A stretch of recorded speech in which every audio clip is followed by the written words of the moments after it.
Kitchen की साफ सफाई हर किसी के लिए एक बहुत बड़ा टास्क होता है।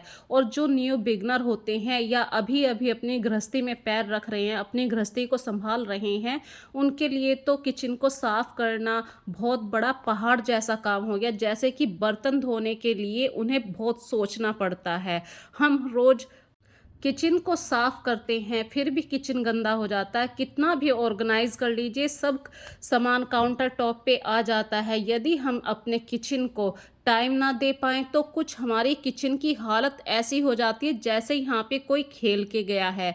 तो फ्रेंड्स, ये जो अभी की वीडियो आप देख रहे हैं, ये बिल्कुल सुबह सुबह का टाइम है, जब हम किचन में बच्चों के लिए खाना बना रहे होते हैं, हस्बैंड के लिए, ऑफिस के लिए कुछ लंच पैक कर रहे होते हैं। तो टोटल मिला के हमारी किचन के कैबिनेट के जितने भी कंटेनर होते हैं या यूज़ करने वाले बर्तन होते हैं, वो सब हमें काउंटर पे ऐसे दिखाई दे जाते हैं। कहीं पे चाय पड़ी है, कहीं पे चिमटा है, तवा है, परात है, या हमने रोटी सेकी है, वो परात अभी ऐसी ही रखी है। मैंने फ्रेंड्स अभी कुछ भी सामान इधर से उधर नहीं करा है। जो मेरी सुबह की हालत हो जाती है रसोई में, वही किचन की क्लिप आप लोगों को दिखा रही हूँ।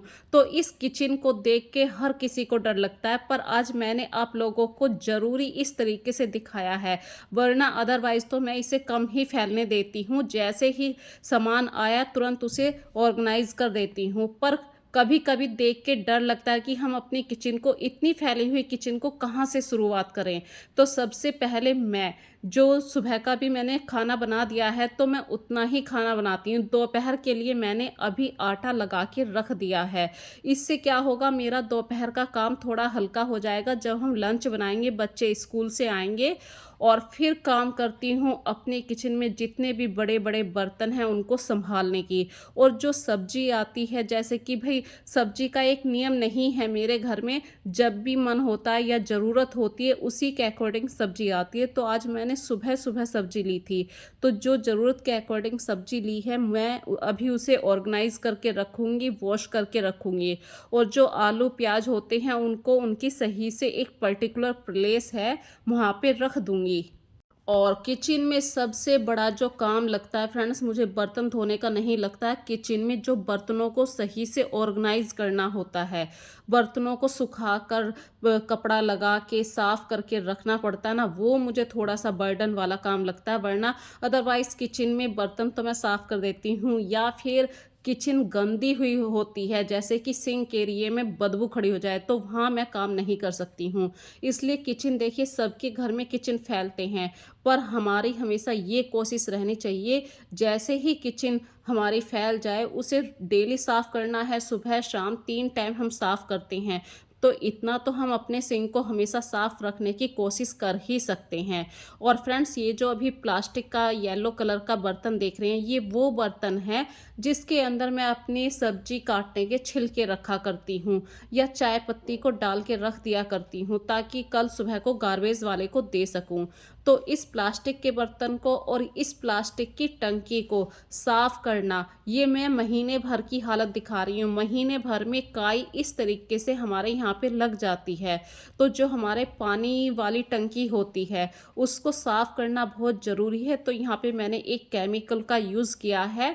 केमिकल का नाम ले जानना है तो आपको कमेंट करना पड़ेगा, कमेंट में मैं उसका नाम बता दूंगी। तो मैं महीने में एक बार इस तरीके से उस केमिकल का यूज़ करके जो ये फुहारे वाली टंकी है इसको ज़रूर साफ़ करती हूँ। क्योंकि भाई पानी है, पानी के पास काई का काम तो होता ही है, काई अक्सर आ जाती है।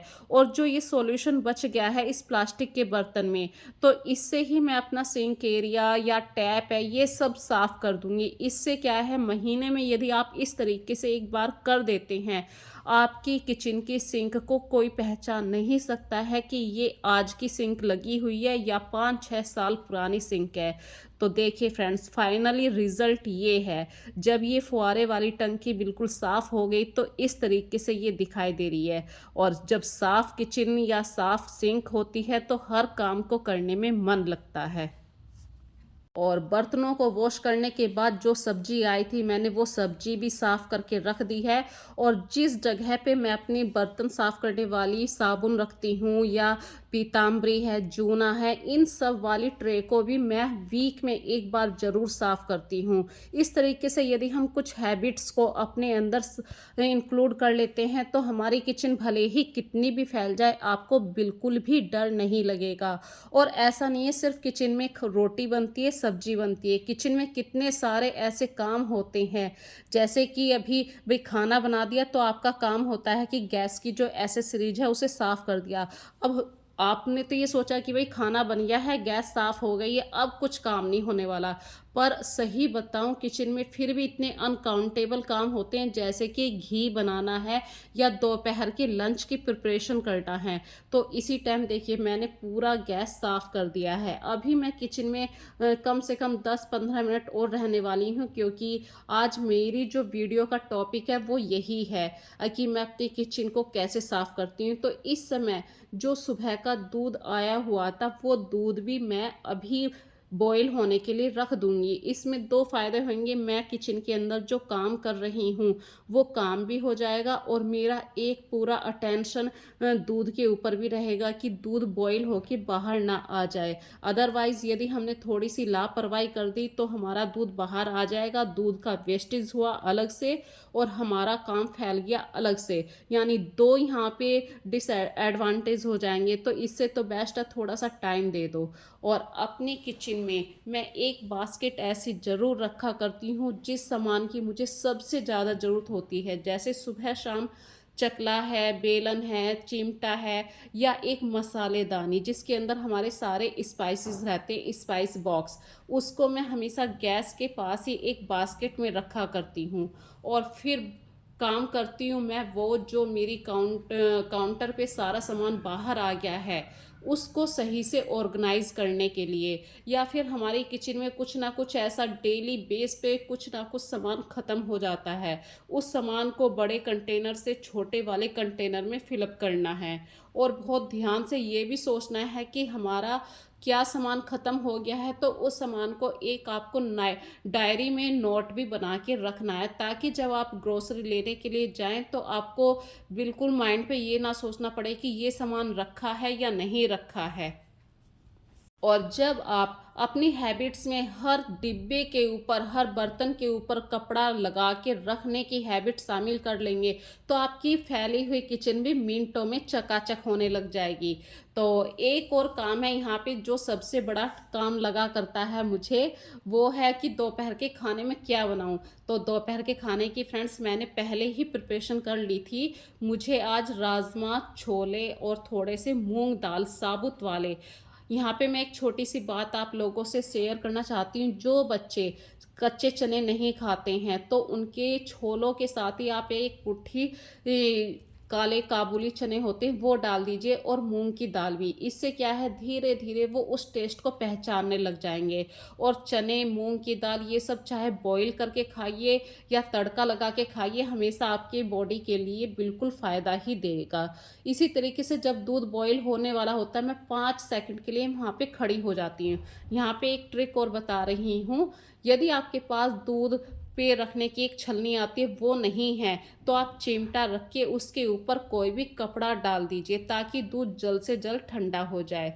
और फ्रेंड्स देखिए, दोपहर की प्रिपरेशन भी चल रही है कि मैंने राजमा बॉईल होने के लिए रख दिया है। साथ में आज काफ़ी दिन बाद मैं घी निकाल रही, क्योंकि बीच में तबीयत ख़राब हो गई थी। अदरवाइज़ तो मैं हफ्ते में निकालती हूँ, पर जब कभी तबीयत ख़राब हो जाए और हमारी मलाई ज़्यादा क्वांटिटी में हो जाए तब क्या किया जाए। तो फ्रेंड्स घबराने वाली बात नहीं है, वही मलाई बस थोड़ी सी क्वांटिटी में ज़्यादा ही तो हो गई है। तो आपको सिंपल सा ठंडा पानी लेना, बर्फ़ लेनी है और बहुत अच्छी तरीके से इसे हिलाते रहिए। आपका घी और पानी दोनों अलग अलग हो जाएंगे। अब ये ज़्यादा दिन पुरानी मलाई है तो इस मट्ठे को आप पी नहीं सकते हैं।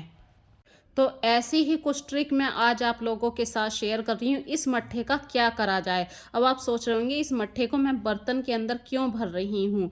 इसका भी एक रीज़न है, इसके लिए आपको मेरी ये वीडियो पूरी देखनी है और मैं अभी आप लोगों को एक क्लिप में डायरेक्टली बोलकर बताऊँगी कि मैं इस मट्ठे का क्या करने वाली हूँ। डेफिनेटली आप यकीन मानिए, मैंने बहुत पहले भी एक बार आप लोगों के साथ ये वीडियो में शेयर किया है, शायद आप लोगों ने वो वीडियो नहीं देखी है तो प्लीज़ उस वीडियो को देख लीजिए। लीजिए, मैंने बिल्कुल टाइटल भी यही दिया हुआ है, लोहे की कढ़ाई को कैसे साफ़ किया जाए।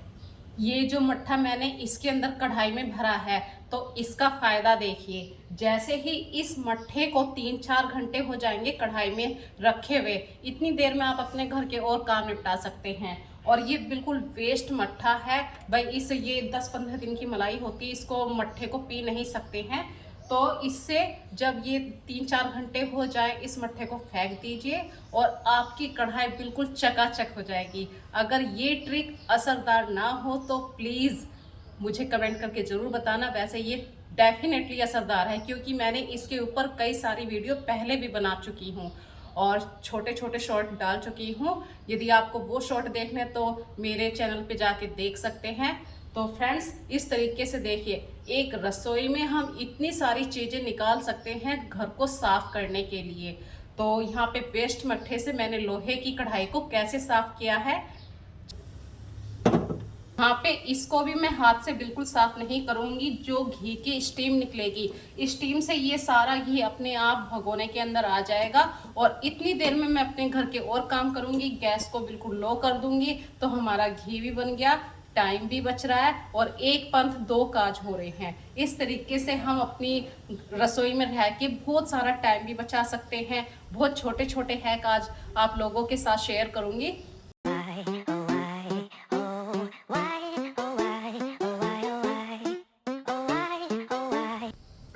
यहाँ पे भी एक छोटी सी ट्रिक आप लोगों के साथ शेयर करना चाह रही हूँ।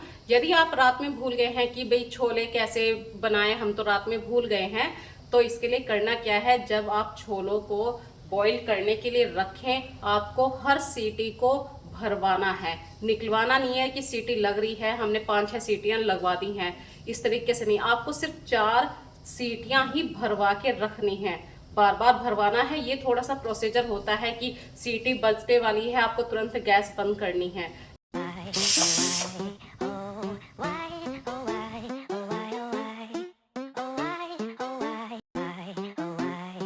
ट्रिक से रसोई में काम करेंगी, एक तो गैस बची, ऊपर से हमारा थोड़ा सा टाइम यहाँ पे लग रहा है, लेकिन गैस बची है तो पैसे भी बचे हैं।